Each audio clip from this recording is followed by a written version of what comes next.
శ్యామల, వైఎస్ఆర్సీపీ వాళ్ళు మాట్లాడే బండబూతులు నీ దృష్టిలో పవిత్రమైన వేదాలు, పద్యాలు, రత్నాలు, కవితలు అని నువ్వు అనుకుంటే బంగారు భవిష్యత్తు కోసం పోరాడే నీ బిడ్డలకి వల్లభనేని వేదాలు వివరించవు, పోసాని పద్యాలు పలికించవు, కొడాలి కవితలు చదివించవు, రోజా రత్నాలు రగిలించవు.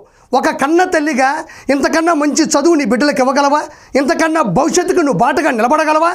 ఒక పని చేయి, వీళ్ళందరూ వీడియోలు ఉన్నాయి కదా, జగన్ ఒక ట్యాబ్ ఇచ్చాడు, ఆ ట్యాబ్లో ఇవన్నీ డౌన్లోడ్ చేసి అందులో వేయి.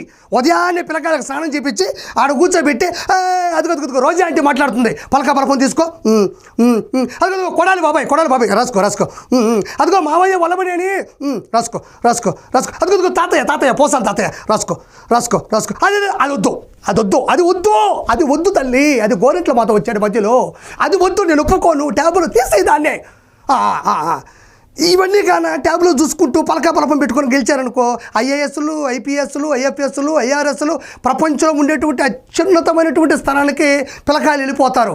ఎందుకంటే వీళ్ళందరూ మాట్లాడేటి సుగుణాలు, మంచి మాటలు, సామెతలు, మంచి మోరల్స్ మాట్లాడుతున్నారు. కాబట్టి వాళ్ళనే మనం ఎతికలుగా తీసుకోవాలా, వాళ్ళనే మనం ఇన్స్పిరేషన్గా తీసుకొని నువ్వే చెప్తున్నావు కక్ష సాధింపు కోసమే పోసాని కృష్ణమురళిని అరెస్ట్ చేశారని చెప్తున్నావు కదా, అంటే ఆయన మాట్లాడింది బూతులు కాదు అంటున్నావు. అలాంటప్పుడు అందరు వీడియోలు, ఆడియోలు డౌన్లోడ్ చేసుకుని పిల్లకాయలకి బాగా నేర్పించు, జీవితంలో అత్యున్నత స్థాయికి వెళ్తారు. అప్పుడు ఏమనుకుంటుంది సార్, అరే శ్యామల